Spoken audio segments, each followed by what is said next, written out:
আসসালামু আলাইকুম। প্রিয় দর্শক, সবাইকে স্বাগত জানাচ্ছি আমাদের আজকের আয়োজনে। আপনাদের সাথে আছে আমি ওয়াহিদ ফারুকী। আজ আমাদের সাথে উপস্থিত রয়েছেন এনসিপির যুগ্ম সদস্য সচিব আলাউদ্দিন মোহাম্মদ। আজকে আমরা বাংলাদেশের জাতীয় গুরুত্বপূর্ণ নানা ইস্যু নিয়ে তার সাথে কথা বলবো। জনাব আলাউদ্দিন, আপনাকে স্বাগত জানাচ্ছি আমাদের আজকের আয়োজনে। ধন্যবাদ। তো শুরুতেই আমরা বাংলাদেশের ফেব্রুয়ারিতে যে নির্বাচন প্রসঙ্গ সেটা নিয়ে কথা বলতে চাই। তো আপনি জানেন যে আজকের এক অনুষ্ঠানে আপনাদের দলের জনাব নাসিরউদ্দিন পাটোয়ারি বলেছেন যে ফেব্রুয়ারিতে নির্বাচন হচ্ছে না। তো আসলে আপনি কি মনে করেন, ফেব্রুয়ারিতে নির্বাচন হচ্ছে কিনা? প্রধান উপদেষ্টা তো ঘোষণা দিয়েছেন যে নির্বাচন ফেব্রুয়ারিতেই হচ্ছে। ধন্যবাদ, এবং আপনার মাধ্যমে যারা এখানে অনুষ্ঠানটি দেখছেন সবাইকে শুভেচ্ছা জানাচ্ছি। মূলত আজকে যে ঘোষণাটা আপনার মাধ্যমে আমি অবগত হলাম, তো আমরা দেখেছি যে প্রধান উপদেষ্টা দীর্ঘদিন ধরে ডিসেম্বর থেকে জুনের মধ্যে নির্বাচনের প্রতিশ্রুতি ব্যক্ত করেছেন। সর্বশেষ তিনি গত ঈদের পূর্বে এপ্রিল মাসে একটা সম্ভাব্য টাইমলাইন দিয়েছিলেন। তারপর আমরা দেখি যে লন্ডনে বিএনপির ভারপ্রাপ্ত চেয়ারম্যানের সাথে বৈঠকের পর সেখান থেকে ফেব্রুয়ারিতে নির্বাচন হতে পারে এই মর্মে একটা ঘোষণা দিয়ে এসেছেন, যদি সবকিছু ঠিক থাকে। তারপর আমরা জুলাই ঘোষণাপত্র প্রকাশের দিনে আমরা দেখলাম যে উনি ফেব্রুয়ারির ফার্স্ট উইকে নির্বাচন হবে এই মর্মে জাতিকে আবারও তো আমরা দেখেছি যে জুলাই ঘোষণাপত্রের পর উনি জাতিকে আবারও পুনরাশ্বস্ত করেছেন। সর্বশেষ আমরা দেখেছি যে আজকে যখন ঢাকায় আপনি যে প্রসঙ্গটি অবতারণা করেছেন, একই দিনে মালয়েশিয়াতে প্রধান উপদেষ্টা ফেব্রুয়ারিতে নির্বাচন হচ্ছে এই মর্মে মালয়েশিয়ান সরকার এবং সেখানে যে প্রবাসী বাংলাদেশি আছে তাদেরকে আশ্বস্ত করেছেন। তো মূলত ফেব্রুয়ারিতে যে বাংলাদেশে নির্বাচন হবে এটা একটি বাস্তব রূপ লাভ করছে, এবং যদিও এখানে আপনার নির্বাচনের জন্য যে ধরনের পরিস্থিতি প্রয়োজন, আইন শৃঙ্খলা পরিস্থিতি থেকে শুরু করে আপনার বাংলাদেশের যে প্রতিষ্ঠানগুলো নির্বাচন বাস্তবায়ন করবে তাদের প্রস্তুতির একটা ব্যাপার আছে।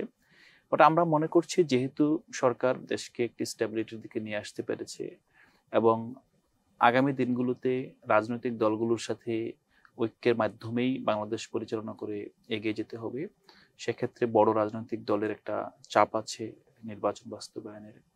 তো এবং এই সরকারেরও নির্বাচন ছাড়া আমরা দেখেছি যে সরকারের অনেক উপদেষ্টারা তাদের মন্ত্রণালয়ে খুব ভালো কাজ করছে না। ইভেন পরিবেশ উপদেষ্টার মন্ত্রণালয়ের আন্ডারে যেই সিলেটের একটি আপনাদের পর্যটন কেন্দ্র, সেখান থেকে দিনে দুপুরে পাথর চুরি করে নেওয়ার ঘটনাও তারা আটকাতে পারে নাই। এভাবে দেশে বিভিন্ন ধরনের আইন শৃঙ্খলার পরিস্থিতি তো একই অবস্থা, সারা দেশে তো নজরযোগ্য অবস্থায় আছে। আমি যেটা মনে করি যে এখন রাজনৈতিক দলগুলোর উচিত দ্রুত জুলাই সনদ বাস্তবায়ন করে নির্বাচনের পূর্বে আপনার জাতীয় ঐক্যমত্যের মাধ্যমে জুলাই সনদ বাস্তবায়ন করে তারা একটি সুষ্ঠু, অবাধ এবং গ্রহণযোগ্য নির্বাচনের দিকে চলে যাক।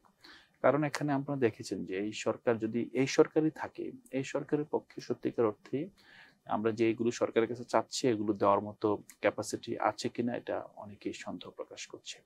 এবং যদি সরকারের পুনর্গঠন হয় এবং যদি সেক্ষেত্রে জাতীয় ঐক্যমত্য সংগঠিত হয়, সে অবস্থা তৈরি হলে তখন হয়তো বা আমরা বলতে পারবো। বাট আমরা এই যে ফেব্রুয়ারিতে নির্বাচনের ব্যাপারে সরকারের যে আস্থা, আমরা কন্ডিশনটা হলো যে এর পূর্বে দৃশ্যমান বিচার এবং সংস্কারের, এখন যে বিষয়টা সংস্কার শুধুমাত্র বায়বীয় কোনো ব্যাপার না, সংস্কারের একটা সুস্পষ্ট রূপরেখা জাতির সামনে আছে। কোন কোন বিষয়ে রাজনৈতিক দল ঐক্যমত্য হয়েছে সেগুলোর আলোকে জুলাই সনদ দিয়ে সনদের একটা আইনি ভিত্তি তৈরি করে নির্বাচন দেওয়া যেতে পারে। আমি মনে করছি যে নির্বাচন ফেব্রুয়ারিতে হবে, এবং এটা আসলে এটা যদি নির্বাচন কোনোভাবে ফেব্রুয়ারিতে না হওয়ার জন্য যদি কেউ কাজ করে, এটা আসলে আমার মনে হয় দেশে অস্থিরতা আরো বাড়বে এবং আইন শৃঙ্খলা বাহিনীর যে পরিস্থিতি, সে আইন শৃঙ্খলা পরিস্থিতি আরো খারাপের দিকে যেতে পারে। কিন্তু এখানে দুইটা বিষয় আজকে আপনাকে একটু জানিয়ে রাখি যে জামাত ইসলামীও বারবার বলেছেন যে জুলাই সনদের ভিত্তিতে তারা সংসদ নির্বাচনের দাবিতে তারা বিক্ষোভ করবে, একটা আগামী বুধবার তারা বিক্ষোভ করবে। এবং তারাও একটা বিষয় অনড় যে জুলাই সনদের ভিত্তিতেই নির্বাচনটা হতে হবে। এবং আপনি জানেন যে বাংলা জনাব ফরহাদ মাঝার বিশিষ্ট তাত্ত্বিক এবং কবি, তিনিও বলেছেন যে বাংলাদেশে এখন নির্বাচনের পরিবেশ নেই। তো যদি নির্বাচনের পরিবেশই না থাকে, সেক্ষেত্রে ফেব্রুয়ারিতে নির্বাচন কতটা প্রাসঙ্গিক বলে আপনার কাছে মনে হচ্ছে? প্রথমত আপনি যেটা বলছেন যে বাংলাদেশে নির্বাচনী পরিবেশ নেই, আমি সেই কথার সাথে আর একটু অ্যাড করতে চাই, বাংলাদেশে বিপ্লবেরও পরিবেশ এখন আর নেই। গত 1 বছরে আমরা যে বিপ্লব জনগণের হাতে সংগঠিত হতে পারতো, গণ অভ্যুত্থানের মাধ্যমে একটা বিপ্লবের ভিত্তি তৈরি হয়েছিল, আমরা দেখেছি বিভিন্ন কারণে, এখানে আমি কারণ ব্যাখ্যা করতে গেলে 1 2 3 4 অনেকগুলো কারণ আসবে, সেই সম্ভাবনাটাকে আমরা কাজে লাগাতে পারিনি। এখন যে অবস্থা হয়েছে, আপনি যদি বিপ্লব নাই করতে পারেন তাহলে আপনাকে নির্বাচনের মাধ্যমে গণতান্ত্রিক যে অগ্রযাত্রা সেদিকে যেতে হবে।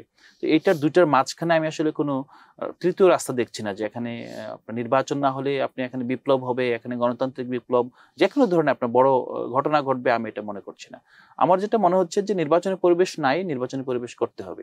এবং এটা ফেব্রুয়ারিতে যদি হয়, ফেব্রুয়ারিতে যদি মনে হয় যে আলোচনা সাপেক্ষে ফেব্রুয়ারির জায়গায় যদি 1-2 মাস এদিক সেদিক হতে পারে, সেটা নিয়ে আলাপ আলোচনা হতে পারে, বাট নির্বাচনের পরিবেশ নেই বলে নির্বাচন হবে না, এটা বাংলাদেশকে আপনি আরেকটা দুরবস্থার মধ্যে ঠেলে দিবেন। আপনারা আমাদেরকে মনে রাখতে হবে যে গণ অভ্যুত্থান থেকে উঠে আসা যে দেশগুলো সাকসেসফুল হয়েছে, এর মধ্যে শ্রীলঙ্কা একটা ভালো নজির হতে পারে। আপনি অন্যান্য বেশিরভাগ দেশে গণ অভ্যুত্থানের পরে আবার নতুন করে স্বৈরতন্ত্রের জন্ম হয়েছে। তা আমরা এখানে চাই না যে এখানে নির্বাচনকে কোনোভাবে প্রলম্বিত করে অথবা নির্বাচনকে আপনার বাধা দিয়ে আপনার স্বৈরতন্ত্রের জন্ম হোক, অথবা মানে এমন একটি ব্যবস্থার জন্ম হোক যেখান থেকে আপনার তৃতীয় পক্ষগুলো সুবিধা নিতে পারে। তো আপনার কথায় অনেকটা পরিষ্কার হয়ে গেল বিষয়টা। তো আমি আপনার কাছে একটু জানতে চাই যে যে জুলাই ঘোষণা প্রধান উপদেষ্টা দিলেন, সেটার ব্যাপারে আসলে সামাজিক মাধ্যমে অনেকগুলো কথা, অনেক ধরনের বিতর্ক ভেসে বেড়াচ্ছে। তো আপনার কাছে কি মনে হয়, এই জুলাই ঘোষণা কি আসলে আপনাদের আকাঙ্ক্ষা পূরণ করেছে কিনা? জুলাই ঘোষণার ব্যাপারটা এমন হয়েছে যে আমরা গত বছরের 31 ডিসেম্বর যখন জুলাই ঘোষণার জন্য প্রস্তুত ছিলাম, তখন যেই ঘোষণাপত্রটি রচিত হয়েছিল সেই ঘোষণাপত্রটা ছিল একরকম, এবং আমরা সরকারের কাছে সেই ঘোষণাপত্রটি দিয়েছি। আমরা সেখানে যেটা আমরা দেখেছি, এখানে ইতিহাসের অনেকগুলো বাক ঘোষণাপত্রে স্থান পেয়েছে, সেটার একটা নিরপেক্ষ এবং নির্মোহ দৃষ্টিভঙ্গি আমাদের ঘোষণায় ছিল। কিন্তু আমরা পরবর্তীতে যেটা দেখেছি, এখানকার রাজনৈতিক দল এবং সরকার, বিভিন্ন পক্ষ, আপনার যদি বলেন যে আপনার সেনাবাহিনী, বিভিন্ন পাশ থেকে এই ঘোষণাপত্রটাকে যাতে না দেওয়া হয় সেটার জন্য যত ধরনের বাধা দরকার হয় সেটা দেওয়া হয়েছে। সরকার কি করবে, সরকারও এটা স্পষ্ট করতে পারেনি, তারা বিভিন্ন সময় কালক্ষেপণ করে। লাস্টলি যেটা হয়েছে, এটাকে আমরা স্বাগত জানাচ্ছি যে গণঅভ্যুত্থানের 1 বছর পূর্তিতে একটা ঘোষণাপত্র এসেছে প্রথমত। দ্বিতীয়ত হলো যে কন্টেন্ট, ঘোষণাপত্রটি কি থাকতে পারতো, কি থাকে নাই, সেটা নিয়ে আমাদের আপত্তি আছে, এবং আমরা মনে করি এটা অসম্পূর্ণ একটা ঘোষণাপত্র। তবে আমরা যদি ঐতিহাসিক বিবেচনার দিকে তাকাই, বাংলাদেশের মতো দেশে যেখানে আপনার আমরা স্বাধীনতার ঘোষণাপত্র যদি দেখি, 10 এপ্রিলে যেটা দেওয়া হয়েছিল, 17 এপ্রিলে সেই ঘোষণাপত্র আলোকে প্রবাসী সরকার শপথ গ্রহণ করে, আমরা যদি এইভাবে দেখি, ওই ঘোষণাপত্রের পর এটা ছিল বাংলাদেশের প্রথম সংবিধান। এখন সেই সংবিধানটা কিন্তু আমরা যে 72 যে সংবিধান রচিত হয়, সেই সংবিধানে আপনার প্রথম যে ঘোষণাপত্র সেটাকে প্রেয়াম্বল অথবা প্রস্তাবনায় রাখা হয় নাই, যেটা 2011 সালে এসে সেটাকে চতুর্থ তফসিলে অন্তর্ভুক্ত করা হয়। তফসিল একটা আইনি ভিত্তি আছে, সেটা ভিন্ন তর্ক। এখন যেই ঘোষণাপত্রের ব্যাপারটা হলো, ধরেন এরপর থেকে ফরহাদ মাঝহারের যেই দাবি অথবা তার যেই আপনার সংবিধান নিয়ে তার যে বোঝাপড়া, তার যে লেখালেখি, এটা কিন্তু গণঅভ্যুত্থানের পূর্বে থেকেই উনি বারবার এটা বলে আসছেন যে বাংলাদেশে একটি কার্যকর গণপরিষদের মাধ্যমে সংবিধান রচনা করতে হবে। কারণ 72 যে সংবিধান রচিত হয়েছে, সেই সংবিধানে মূলত মূল ধারার যারা মুক্তিযোদ্ধা, মুক্তিযোদ্ধা বলতে শুধুমাত্র মুজিব বাহিনীর মুক্তিযোদ্ধা না, বিএলএফ এর মুক্তিযোদ্ধা না, মুক্তিযোদ্ধা, তারপর সেক্ষেত্রে বাম ছিল, সেক্ষেত্রে আপনার অন্যান্য সাধারণ মানুষ যুক্ত হয়েছে যাদের কোনো পলিটিক্যাল ব্যাকগ্রাউন্ড নেই। মুক্তিযুদ্ধের পর প্রথম সংবিধানে কিন্তু সেই মানুষগুলোর যে মতামত, সেই মতামতকে উপেক্ষা করা হয়েছে। এমনকি বাংলাদেশের মুক্তিযুদ্ধে বাঙালির বাইরেও অনেক জাতিগোষ্ঠীর মানুষ যুদ্ধ করেছেন, তাদের মধ্যে শহীদও আছেন, কিন্তু আমরা যুদ্ধের পরবর্তী যেই গঠনতন্ত্র অথবা সংবিধান, সেই সংবিধানে কিন্তু তাদের যথাযথ মর্যাদা এবং ইনক্লুসিভ হয়নি, দিতে পারি নাই। এই তর্কটা এখন কারণ, এটা আপনার গত 50 বছর ধরে ফরহাদ মাঝহার এবং তার আশেপাশের অনেক বুদ্ধিজীবীরা এই তর্কটা নিয়ে এসেছেন সামনে। বাট আমাদের রাজনৈতিক যেই সেটেলমেন্ট এবং রাজনীতি এত বেশি আপনার খাদে ছিল, বিশেষ করে আমরা যদি বলেন যে 73-এর যে প্রথম নির্বাচন, 73 নির্বাচন পর থেকে 91 পর্যন্ত আমরা কিন্তু ওই অর্থে গণতন্ত্রের কোনো আপনার স্বাদ আমরা পাইনি। এখন স্বাভাবিকভাবে তখন বাংলাদেশের যে টিকে থাকা, বাংলাদেশ আসলে আপনার একটা রাষ্ট্র হিসেবে সার্বভৌম শক্তি নিয়ে, পাশাপাশি এখানে ইন্ডিয়ার একটা বড় হেজেমনি শুরু থেকে ছিল, সেগুলোকে মোকাবেলা করে টিকে থাকাটাই প্রায়োরিটি ছিল। এবং সংবিধানের ব্যাপারটা এই প্রায়োরিটির কারণে হয়তোবা কিছু ক্ষেত্রে আপনার চাপা পড়ে গিয়েছে। তবে 90 একটা সুযোগ তৈরি হয়েছিল, যে সুযোগটা পরে আমরা দেখি যে 24-এ এসে একটা পূর্ণ সুযোগ তৈরি হয়েছিল, যে ক্ষেত্রে আপনার সবগুলো রাজনৈতিক দল যারা অংশগ্রহণ করেছে, সবচেয়ে বড় বিষয় ছিল যে এখানে রাজনৈতিক শক্তি ছিল না, এখানে জনতার শক্তি এবং অপেক্ষাকৃত অরাজনৈতিক আপনার তরুণ শিশু, তাদের দ্বারা 24-এর এই গণ অভ্যুত্থান সংগঠিত হয়েছিল। তারপর গণপরিষদ নিয়ে যে বিতর্ক, এই বিতর্কটা যে আপনার হালে পানি পায়নি, এটাকে এখন যেভাবে আপনার সামহাও ধামাচাপা দিয়ে আগের ব্যবস্থায় ফিরে যাওয়ার একটা প্রবণতা দেখা যাচ্ছে, এইটা মূলত বাংলাদেশ রাষ্ট্রের ক্যান্সারকে অস্বীকার করে, ক্যান্সারকে আপনি ধামাচাপা দিয়ে উপর একটা প্লাস্টিক সার্জারি করে এগিয়ে যাওয়ার মতো অবস্থা। আপনি কি তাহলে, আপনার কথা ধরে আমি একটু বলি, তাহলে কি বাংলাদেশ আবার ওই পুরনো ভুলের গর্তে পড়তে যাচ্ছে আপনার কাছে মনে হচ্ছে? কারণ মানে প্রোক্লেমেশন অফ ইন্ডিপেন্ডেন্স যেটা ছিল, সেটার আলোকে তো সংবিধান রচিত হয়নি। এখানে সমাজতন্ত্র ঢুকেছে, বাকি জাতীয়তাবাদ ঢুকেছে, এগুলো তো ছিল না। সামাজিক মানবিক মর্যাদা, ইনসাফ, সেই বিষয়গুলো উপেক্ষিত হয়েছে। এবারও কি আসলে তাই হচ্ছে? এবার জুলাই ঘোষণার মধ্য দিয়ে যেটা অনেক কিছুই এখানে স্থান পায়নি, আগামীতে কি আসলে জুলাই বিপ্লবের যে মূল চেতনা, সেটাকে কি পাশ কাটানোর কোনো শঙ্কা আপনি দেখছেন কিনা? প্রথমত আমরা ঘোষণাপত্রে দিয়ে যদি শুরু করি, ঘোষণাপত্রের মাধ্যমে বাংলাদেশ একটা ঐতিহাসিক স্তরে প্রবেশ করেছে, এটা আপনাকে আমাকে সবাইকে মানতে হবে। বাংলাদেশে কখনোই এই ঘটনা ঘটেনি যে প্রধান উপদেষ্টা অথবা আপনার সরকার প্রধান সবগুলো রাজনৈতিক দলকে সাথে নিয়ে আপনার সংসদ ভবনে একটা ঘোষণা পাঠ করেছে, এবং ঘোষণাটা কিন্তু একটা ন্যূনতম আমাদের একটা হিস্ট্রি রিডিং তৈরি হয়েছে। এখন এটা আমরা যেটা বলছি অসম্পূর্ণ, তো আমরা কিন্তু 71-এর বিপ্লবকে অনেকে বলছে ব্যাহাত বিপ্লব, অনেকে বলছে অসম্পূর্ণ বিপ্লব, যে বিপ্লব সম্পূর্ণ হয় না। ইভেন আপনি সিরাজুল ইসলাম চৌধুরীদের মতো ব্যক্তিরাও কিন্তু, সিরাজুল ইসলাম খান, সিরাজুল ইসলাম চৌধুরী, জি, তারাও কিন্তু বারবার বলছেন যে আসলে আমাদের সমাজ বিপ্লব, সামাজিক বিপ্লব সংঘটিত হয়নি। আমাদের রাজনৈতিক বিপ্লব হয়েছে 71-এ, কিন্তু আমাদের সামাজিক সাংস্কৃতিক বিপ্লবে আমরা প্রবেশ করতে পারিনি। এই সময় কিন্তু সিরাজুল ইসলাম চৌধুরীদের মতামত কাছাকাছি, তাদের একটা আলাদা প্রেক্ষাপট আছে, কিন্তু কিছু জায়গায় আমাদেরকে স্বীকার করে নিতে হবে যে আমাদের সমাজ, আমাদের যে মানুষ এখানে যারা আছেন, এই ভূখণ্ডে যে জনপদ আছেন, তারা এখনো সত্যিকার অর্থে বৈপ্লবিক ব্যবস্থার জন্য প্রস্তুত কিনা। কারণ বাংলাদেশের এই প্রশ্নের উত্তরটা যদি খুঁজতে চান, তাহলে আপনি একটা ফান্ডামেন্টাল যে ক্রাইসিস বাংলাদেশের, আপনার সামাজিক ক্রাইসিস, এটাকে আপনি অ্যাড্রেস করতে হবে। এটা শুধুমাত্র আপনার ইকোনমিক্সের আসপেক্টে অথবা সমাজতান্ত্রিক মতাদর্শ আসপেক্টে এইটা অ্যাড্রেস করবেন তা নয়, বরং আপনি মানবীয় আসপেক্টে করতে হবে, যেটার জন্য আমরা পাকিস্তান থেকে আলাদা হয়েছিলাম, যেটার জন্য আমরা এখনো যে আন্দোলন হয়েছে, এটা হচ্ছে সামাজিক বৈষম্য, ইনইকুয়ালিটি। কেন বলছি ইনইকুয়ালিটি? দেখেন, আপনি যেই মুহূর্তে আমরা বলছি যে বাংলাদেশের মানুষ প্রস্তুত না আপনার বৈপ্লবিক পরিবর্তনের জন্য, একই মুহূর্তে বৈপ্লবিক পরিবর্তনের জন্য আমাদের আপনার সহস্রাধিক তরুণ যুবক, আপনার সর্বস্তরের মানুষ জীবন দিয়েছে। তাহলে এটা একটা কন্ট্রাডিকশন না, যে আপনার ধরেন এত মানুষ জীবন দিচ্ছে, আবার আমরা বলছি বৈপ্লবিক পরিবর্তন হয়নি, অথবা পরিবর্তনের জন্য জনপদের মানুষ প্রস্তুত না। এটার একটা প্রেক্ষাপট হলো যে বাংলাদেশের ইনইকুয়ালিটিটা এমন গভীর যে আপনি এখন যদি দেখেন অভ্যুত্থানের পর গ্রামে গঞ্জে কিন্তু অভ্যুত্থানের ছোঁয়া লাগেনি।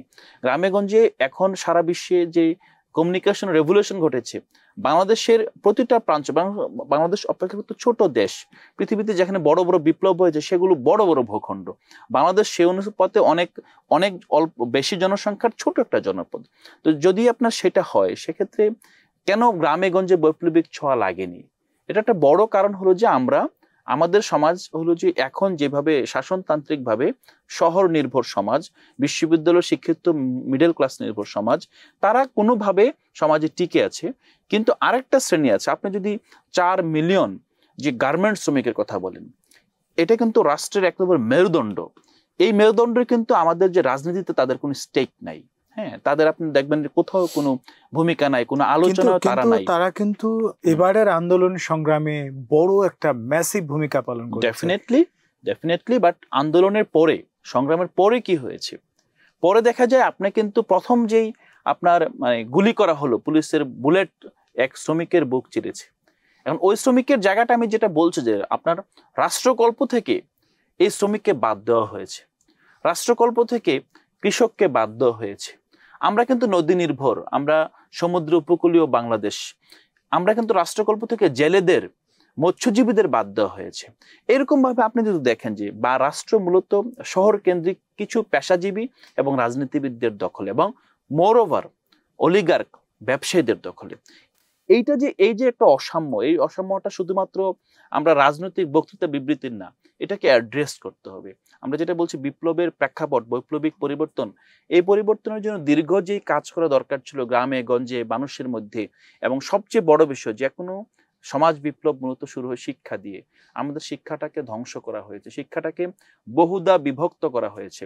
আমাদের শিক্ষা এখনো ধরেন, এখন এই গণঅভ্যুত্থানের পর সবচেয়ে বড় যেই ব্যর্থতা, সবচেয়ে বড় যে হতাশার জায়গা হলো আমাদের শিক্ষাকে, মানে ইভেন আপনি যদি বলেন 111-এর যেই তত্ত্বাবধায়ক সরকার ছিল, সেই সরকারও কিন্তু শিক্ষাকে অ্যাড্রেস করেছিল।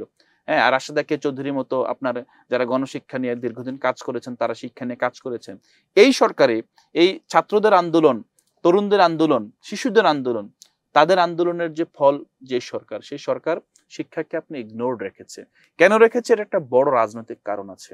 আপনি শিক্ষা যখন হাত দিবে, সরকার এখনই স্টেবল না, সে আরো বেশি আপনার ইনস্টেবিলিটির দিকে যাবে। কারণ আপনি শিক্ষা নিয়ে জাতিগতভাবে আমাদের কোনো কমন পয়েন্ট তৈরি হয় নাই। আপনি ধরেন কওমি ঘরানা, আলিয়া ঘরানা, ইংলিশ মিডিয়াম, বাংলা মিডিয়াম, কিংবা আপনার ইংলিশ ভার্সন, আপনার এই সবগুলোকে আপনি এক জায়গায় এনে যে সরকার একটা, মানে এটা একটা মানে মস্ত হাতির মতো, সরকার কান ছুবে না পা ছুবে, এই সরকার এটা কিন্তু বুঝতে পারবে না। কিন্তু এটাও তো ঠিক যে এরকম একটা সরকার বাংলাদেশে, এত জনপ্রিয় সরকার তো বাংলাদেশে আর আসেনি। এমন একটা সরকার যার পেছনে সমস্ত রাজনৈতিক দল, সমস্ত মানুষ, স্বৈরাচার বিরোধী সমস্ত মানুষ তার পেছনে, তাহলে এই সরকার এগুলো কেন করতে পারলো না? এই ব্যর্থতাগুলো আসলে তো বিপ্লবী সরকার, যদিও না এটা একটা অন্তর্বর্তী সরকার, কিন্তু এই ব্যর্থতার দায়ভার আসলে কিভাবে মেটাবে? মানে কার ঘাড়ে গিয়ে পড়বে এটা? না, প্রথমত যে বিষয়টা থেকে আপনি, আমরা এই জায়গায় আসছি, নির্বাচন থেকে আপনি গেলেন যে সরকার আসলে নির্বাচন দিতে পারবে কি পারবে না। এখানে ফরহাদ মাজারের মতো যারা আছেন, যারা নির্বাচনের পরিস্থিতি নেই কোনোভাবেই সেটা মনে করছেন, সেই প্রেক্ষাপট থেকে আমরা যে জায়গাটা আসলাম যে কেন আসলে নির্বাচন অথবা আপনার বিপ্লব, দুইটার মাঝে আমাদের এখন তৃতীয় কোনো রাস্তা নেই। তো এটা মানে আমি ব্যক্তিগতভাবে মনে করি যে এখন আমি নির্বাচন এবং বিপ্লবের মাঝে যদি রাস্তা না থাকে, আমি যদি বিপ্লব করতে চাই, তাহলে আবার আমাকে সমাজকে নাড়া দিতে হবে, আবার রাস্তা নামতে হবে, আবার সেই মানে কিছু একটা বড় ঘটনার জন্য প্রস্তুত হতে হবে।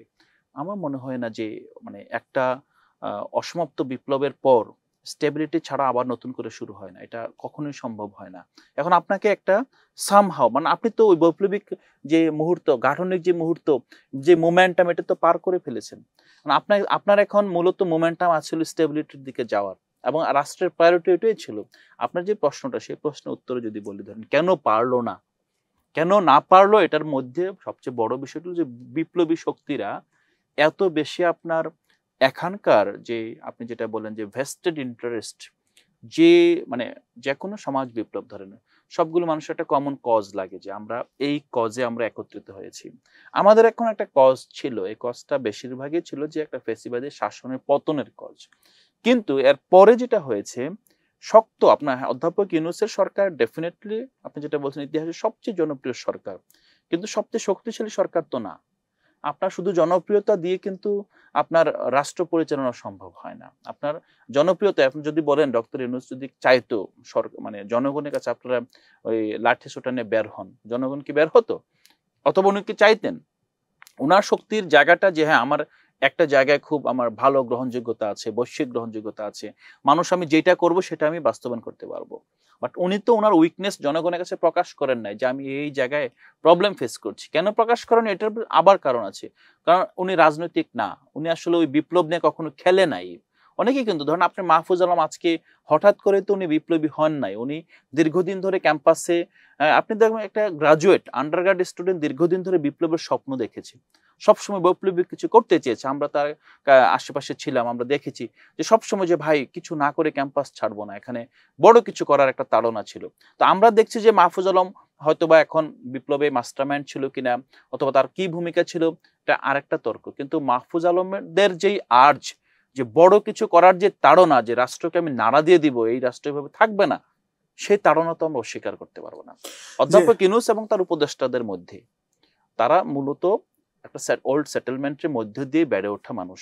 ওল্ড সেটেলমেন্ট যে তারা ধরুন তাদের সবারই প্রতিষ্ঠান আছে, এবং প্রতিটা প্রতিষ্ঠান রাষ্ট্রের যেই মৌল ভিত্তি আছে, যে সোশ্যাল কন্ট্রাক্ট আছে, রাষ্ট্রের যে সংবিধান আছে, আইন কানুন মেনেই এস্টাবলিশমেন্টে মেনেই তারা আসলে এগিয়ে যেতে চায়। তো ওই এস্টাবলিশমেন্টের অংশ হিসেবে তাদের মধ্যে ওই এক্সপেরিমেন্ট ছিল না যে বৈপ্লবিক সময় আসলে তারা ভেঙে গড়ার রিস্কটা তারা নিতে চান না। সেটাই। আমি এবার একটু আপনার দলের প্রসঙ্গে আসতে চাই। তো আপনি জানেন যে কিছুদিন আগে খুব বেশি একটা বড় ধরনের রিউমার সামাজিক মাধ্যমকে নাড়া দিয়েছিল, যেদিন আসলে জুলাই ঘোষণাটা দেয়া হয়, সেদিন আপনাদের কয়েকজন প্রধান নেতা হঠাৎ করে তারা বিমানযোগে কক্সবাজার যান এবং এটা নিয়ে রিউমারটা শুরু হয়। আসলে অনেক কথা এখন ভেসে বেড়াচ্ছে যে এনসিপিতে একটা পোলারাইজেশন বা একটা বিভক্তি আসতে পারে কিনা। আপনি কি মনে করেন এনসিপি কি ভাগ হচ্ছে? প্রথমত আপনি 5 আগস্টে যে ঘটনাটি ঘটেছে সেটার আমরা ব্যাখ্যা দিয়েছি। তারা যা আপনার এই ঐতিহাসিক দিনে অনেকটা অভিমান করেই ঢাকা ছেড়েছিলেন, আপনি যে ঘোষণাপত্রের কথাটা বলেছিলেন। এখন হয়তোবা অভিমান থাকলেও তারা শহীদদের পরিবারের সাথে কাটাতে পারতেন, কিংবা অন্য কোনো মাধ্যমে এটাকে প্রকাশ করতে পারতেন। আর বাংলাদেশের মানুষের একটা কমন, ওই যে একটু আগে যেটা বললাম যে বৈষম্যের কারণে একটা কমন আপনার ফিয়ার আছে যে হ্যাঁ, আপনাদের মধ্যবিত্ত থেকে হুট করে কেউ যদি লাক্সারি লাইফস্টাইলে চলে যায়, মানুষ যদি ফিল করে, তখন মানুষ তার প্রতি হস্টেল হয়ে যায়। এবং স্বাভাবিকভাবে কক্সবাজারের মতো জায়গায় আপনি একটা লাক্সারি হোটেলে যাবেন, মানুষের মধ্যে এই জায়গাটা মানুষের ইমোশনকে নাড়া দিয়েছে। এটা একটা আমি মনে করি যে রাজনীতিবিদ হিসেবে মানুষের পালস ধরতে না পারা, আপনার অনেকগুলো মানে শহীদদের চেতনা এবং তাদের যে তাদের সাথে একাত্ম না হতে পারার একটা ভুল হতে পারে, বাট এটা কোনো ক্রাইম ছিল না। তারপর যেটা হয়েছে যে আপনার বাংলাদেশে আপনি দেখেছেন যে মিডিয়া এবং ওখানকার যে গোয়েন্দা সংস্থার লোকজন ছিল, রাজনৈতিক দলের আপনার নেতাকর্মীরা গিয়ে হোটেলের সামনে প্রোটেস্ট করেছে, বিশেষ করে বিএনপি নেতাকর্মীদের আমরা দেখলাম যে ওখানে প্রোটেস্ট করে শহীদ জিয়ার ছবি, বেগম খালেদা জিয়ার ছবি নিয়ে।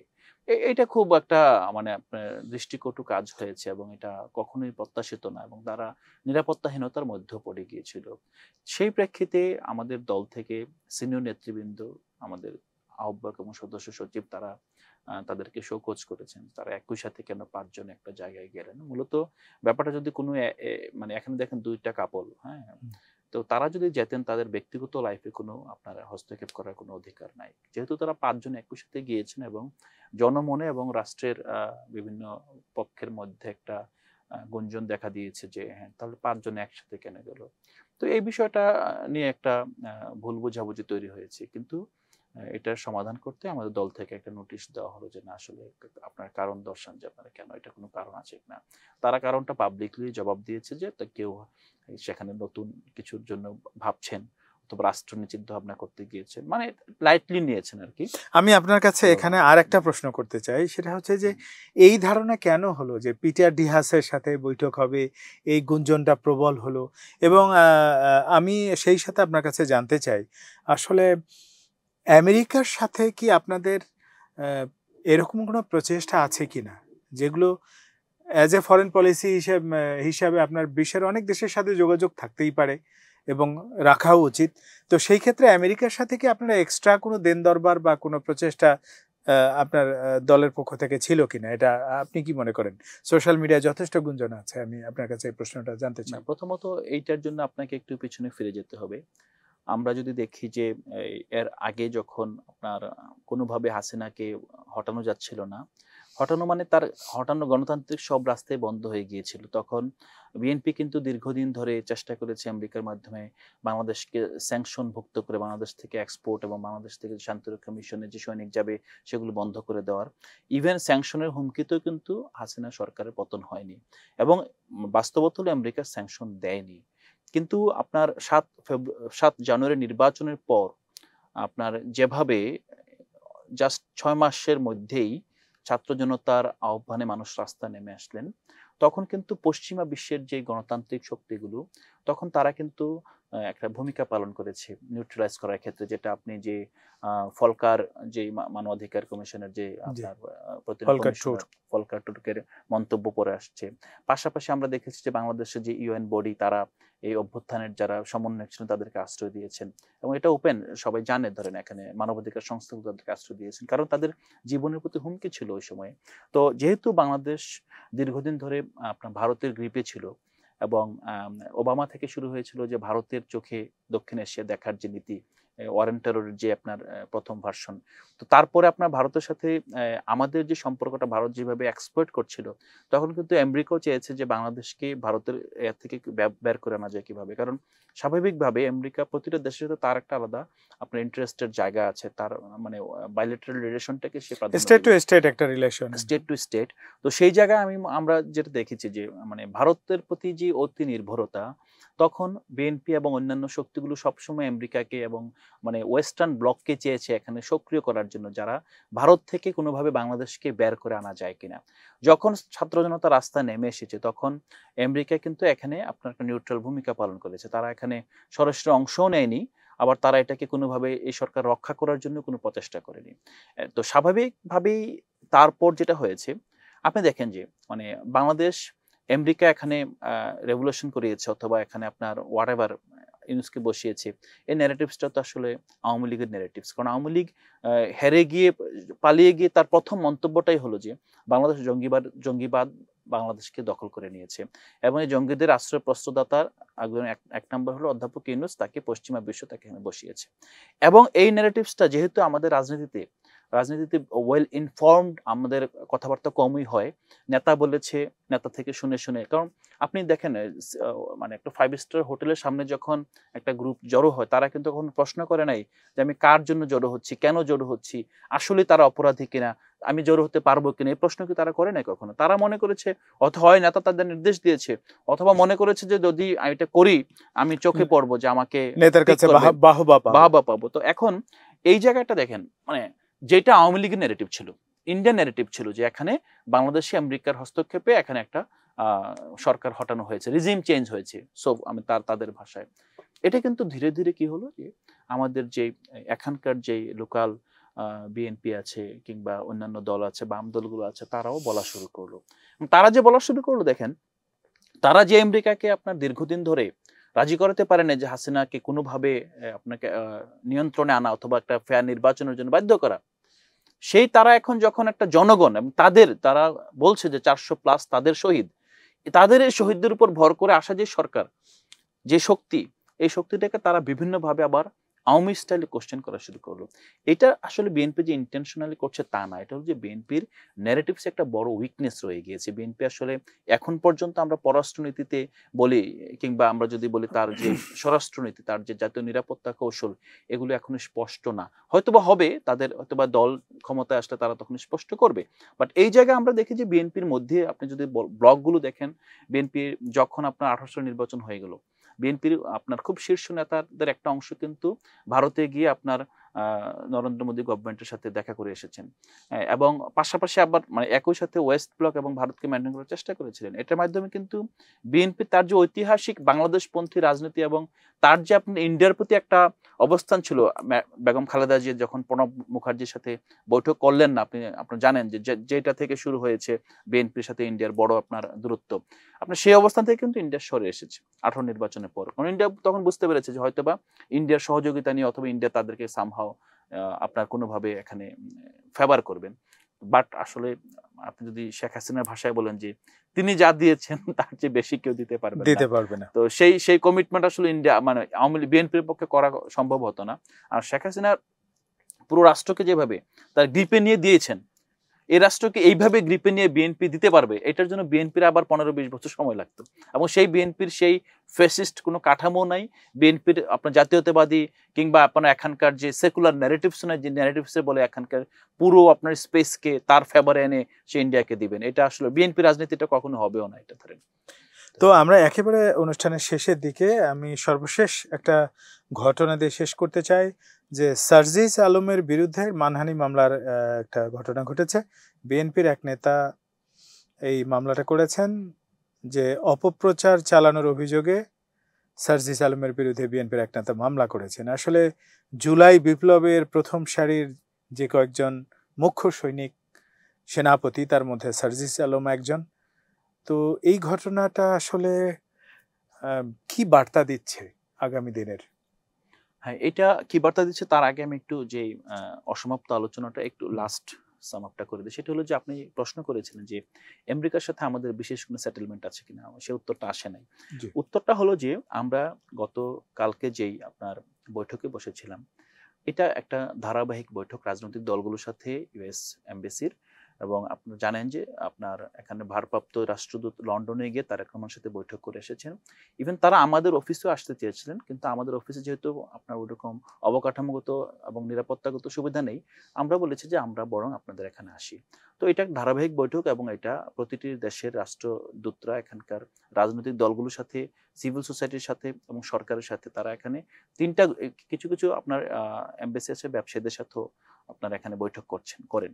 এটা একটা নর্মস ধরেন। সো আমাদের এইটা মাধ্যমে এটা প্রমাণ হচ্ছে না যে তরুণরা অথবা এই এনসিপি কোনোভাবে আমেরিকার দিকে হেলে আছে, বরং আমরা এখানে আমেরিকার রোল সম্পর্কে ক্রিটিক্যাল। আমরা যেভাবে ভারতের রোল সম্পর্কে ক্রিটিক্যাল, আমরা আমেরিকার রোল সম্পর্কে ক্রিটিক্যাল। যখন বন্দরের বিষয় আসছে, যখন করিডোরের বিষয় আসছে, তখন কিন্তু আমাদের নেতা আপনার আক্তার হোসেন বলেছেন, স্পষ্ট বলেছেন যে রাজনৈতিক দলগুলো ঐক্যমত্য ছাড়া এখানে আপনার কোনো সিদ্ধান্ত নেওয়া যাবে না। যদিও সিদ্ধান্ত ভালো হয়, ভালো হলো রাজনৈতিক দলগুলোকে সাথে নিয়ে সিদ্ধান্ত নিতে হবে। দ্যাট মিনস তিনি ইন্ডিকেট করেছেন এখানে বিএনপি আছে, জামাতে ইসলাম আছে, এনসিপি আছে, বাম দলগুলো আছে, সবাইকে সাথে নিয়ে সিদ্ধান্ত নিতে হবে। মানে একটা দল মনে করেছে যে এই এই চুক্তি করা দরকার, অথবা একটা সরকার মনে করেছে দরকার, আমরা কাউকে ব্ল্যাঙ্ক চেক দিচ্ছি না। আমরা দল হিসেবেও এটাই চাচ্ছি যে বাংলাদেশ, আমেরিকা হোক, রাশিয়া হোক, আপনার ধরেন ইন্ডিয়া হোক, চায়না হোক, আপনি যে কোনো ব্লকে বলেন, আমরা এককভাবে কোনো ব্লকের পক্ষপাতী না। আমরা চাই এখানকার রাজনৈতিক দলগুলো একসাথে মিলে ন্যাশনাল ইউনিটি নিয়ে ঠিক করবে যে আমাদের অন্য রাষ্ট্রের সাথে সম্পর্কটা কি হবে। বিশেষ দল এনসিপি যা চাইবে তাই আরেক রাষ্ট্রের সম্পর্ক হবে, এটা আমরা যদি কখনো আমাদের রাষ্ট্র ক্ষমতায় আমরা আসি, রাষ্ট্র পরিচালনা আসি, তখন আমরা সেটা করব না। আমরা এখানে পররাষ্ট্রনীতির ক্ষেত্রে অবশ্যই বিদ্যমান যে রাজনৈতিক দলগুলো আছে, তারা জনগণের প্রতিনিধি হিসাবে একসাথে বসে ঠিক করবে যে আমাদের পররাষ্ট্রনীতি কি হবে, যেটা এখন ইন্ডিয়া করে থাকে, যেটা ম্যাচুর প্রতিটা ডেমোক্রেসি করে থাকে। তাদের বহির্বিশ্বের সাথে যে তাদের সম্পর্ক, এটা কখনো আভ্যন্তরীণ নির্বাচন কেন্দ্রিক শাসনতান্ত্রিক যেই আপনার দর কষাকষি, নেগোসিয়েশন, প্রতিযোগিতা, সেটা তারা প্রভাবিত হয় না। বহির্বিশ্বের ব্যাপারে তারা সবাই একটা একই পয়েন্টে আসে, আপনার একত্রিত হয়। আর সার্জিস রাহমান যেটা বলছেন, সেটা আসলে আপনি যদি দেখেন যে আমরা তারেক রহমানকে দেখেছি যে তিনি নিজের যেই কার্টুন, ব্যঙ্গ কার্টুন নিজেই শেয়ার দিচ্ছেন। মানে তিনি জনগণকে, এই দেশের তরুণদেরকে এমনটা বার্তা দিচ্ছেন যে মত প্রকাশের ক্ষেত্রে আমি এমন কিছু করতে চাই যে এটা অতীতে কেউ কখনো করে নাই।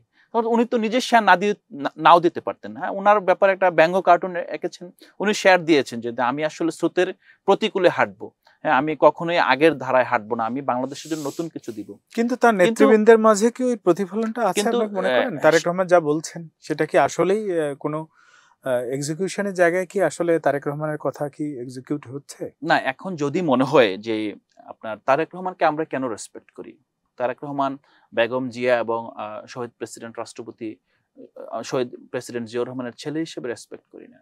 আমরা তারেক রহমানকে রেসপেক্ট করি, উনি বাংলাদেশের একটি বড় দলের আপনার ভারপ্রাপ্ত চেয়ারপারসন। হ্যাঁ, এখন উনি বাংলাদেশের অনেকগুলো মানুষকে প্রতিনিধিত্ব করছে।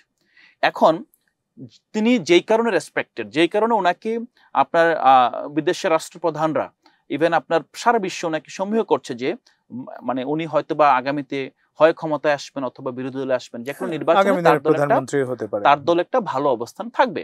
তার দল মানে কি, বাংলাদেশের এই ভূখণ্ডের যে নাগরিক আছে, নাগরিকদের একটা বড় অংশের সাপোর্ট তার দিকে আছে।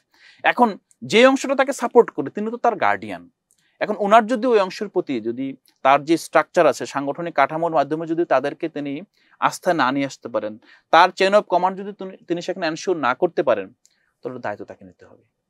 চাঁদাবাজি বলেন, আপনার এইভাবে ডিফেমেশন কেস বলেন, হোয়াট এভার ধরেন। আমরা কিন্তু এনসিপিও কিন্তু আমরা অপেক্ষাকৃত খুবই ছোট দল, আমরা এখনো তৃণমূল কমিটি দেই নাই, বাট আমাদের বিরুদ্ধেও অনেক ধরনের এমন হয়েছে। ধরুন আমাদের কমিটিতে এসেছে 2018 সালে একজন ধর্ষণ মামলা আসামি ছিল, এবং আজকে দেখেছি বাংলা ট্রিবিউনে প্রকাশিত যে তখন সে ধর্ষণ প্রমাণিত হয়েছে। কারণ 18 সালের ঘটনা, 2025 সালে এসেছে, 7 বছর আগে। এটা হয়তো বা অনেকের জানারও কথা না, কিন্তু এই ঘটনার জন্য কিন্তু আমরা বেশিং এর শিকার হচ্ছি। এই ঘটনা কেন সে এনসিপিতে আসলো, আসলে এটা আমরা তো জানলাম, আমরা যখন এটা যখন মিডিয়াতে আসলো তখন আমরা খবরটা আসার পর, ও আচ্ছা, ওর তো এই রেকর্ডটা আছে। এই রেকর্ড তো আসলে আপনি কি একটা মানুষকে গোয়েন্দা সংস্থা দিয়ে চেক চেক করে ইয়ে করবেন না? একটা এস্টাবলিশড ডক্টর, সে সার্ভিসে আছে, তার জীবনের পাস্ট ঘটনা ঘটতে পারে, সেই ঘটনার দায় কিন্তু এনসিপি নিয়ে তাকে শোকজ করা হচ্ছে। ইভেন আরেকটা ছেলে বৈষম্য বিরোধী ছাত্র আন্দোলন থাকা অবস্থায় চাঁদাবাজি করেছে, রেকর্ড ছিল, সেই রেকর্ডটা এনসিপিতে আসার পর পাবলিশ হয়েছে। এনসিপিতে আসার পর কিন্তু সে চাঁদাবাজি করে নাই, পাবলিশ হয়েছে, আমরা কিন্তু তাকে অব্যাহতি দিয়ে দিয়েছি। সো আমরা যেটা বলছি যে দলের চেইন অফ কমান্ড থাকলেই দল থাকবে। এখন Tarique Rahman, with due respect, তার যে চিন্তাধারা, উই রেসপেক্ট দ্যাট, এবং আমরা মনে করি একটা রাষ্ট্রনায়কোচিত চিন্তাধারা আছে, কিন্তু তার যে সমর্থকরা, যাদের কারণে উনি ইম্পর্টেন্ট, যাদের উনি নেতা, যারা ওনাকে কাউন্সিল করে উনি দলের চেয়ারম্যান বানাবে, তাদের আচার ব্যবহারের দায়িত্ব তাকে নিতে হবে। তো জনাব আলাউদ্দিন, আপনাকে অসংখ্য ধন্যবাদ আমাদের সাথে আপনার মূল্যবান সময় দেওয়ার জন্য। আপনাকে ধন্যবাদ। প্রিয় দর্শক, আমরা এতক্ষণ বাংলাদেশের জাতীয় অনেকগুলো ইস্যু নিয়ে কথা বললাম।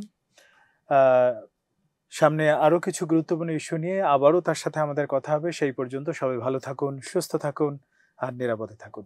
আল্লাহ হাফেজ।